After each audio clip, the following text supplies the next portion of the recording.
Менің есімім Земфира Насирова. Мен гүл сатумен айналысатын Zemfira Flowers компаниясының иесімін. 17 жыл бұрын мен бар болғаны 10 шаршы метрлік шағын дүкен аштым. Алғашқы кезде жалғыз жұмыс істедім. Кейін клиенттеріміз көбейіп, тұрақты сатып алушылар пайда болды. Қазір 2 дүкеніміз бар. Біреуі көтерме бөлшек сауда қоймасы, екіншісі шағын салон. Командамызда 14 адам бар. Флористер, сату менеджерлері, жеткізушілер. Пандемияның бастапқы кезінде біз аударымдарды Каспи Голдқа қабылдадық. Каспи Pay қызметі туралы естіген соң, бізге нағыз керектің өзі екенін түсіндік. Каспи Pay'ге қосылып, мобильді посты 5-ақ минутта алдық. Бәрі онлайн, өте ыңғайлы. Енді клиенттер Каспи Голдтан Каспи QR арқылы төлейді. Қосымша әр төлемнен бонус алады. Кассирлерімді жылдам қостым. Бәрі анық болды.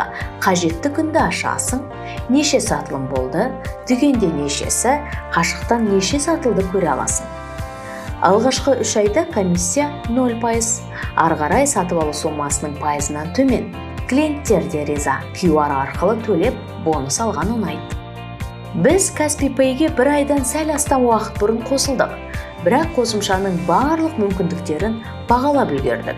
Сатудан түскен қаражат кәсіпкердің шотына түседі және бірден кез келген Каспи Голдқа аударуға немесе бюджетке комиссиясыз төлеуге болады.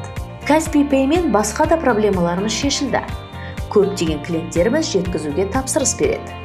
Оларға дүкенге келмей-ақ төлеген ыңғайлы. Каспи Pay'де қашықтан төлеу қызметі бар екен. Қашықтан 1-2 шертіп сатып алуға болады. Қазір қашықтан төлеу сервисінің арқасында біз сатып алушыға шот жібереміз. Оған Каспи KZ қосымшасы арқылы төлеу ғана қалады.